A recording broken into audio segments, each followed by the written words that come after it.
الشخص اللي ما حفظك ما اعتبر كم مرة سامحته، ما قدر رجوعه لحياتك من بعد كل جرح وكل ألم تسبب لك إياه، هيدا بيعرف كتير منيح نقاط ضعفك،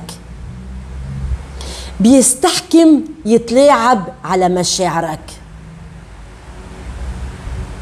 بيخليك تصدق وعوده إنه تغير للأحسن، إنها حتكون آخر مرة خذلك فيها،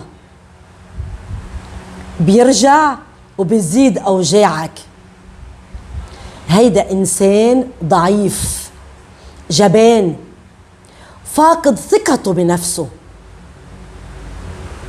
راحة بالك وهدوء نفسك هن أهم من وجود هيدا الشخص التافه بحياتك.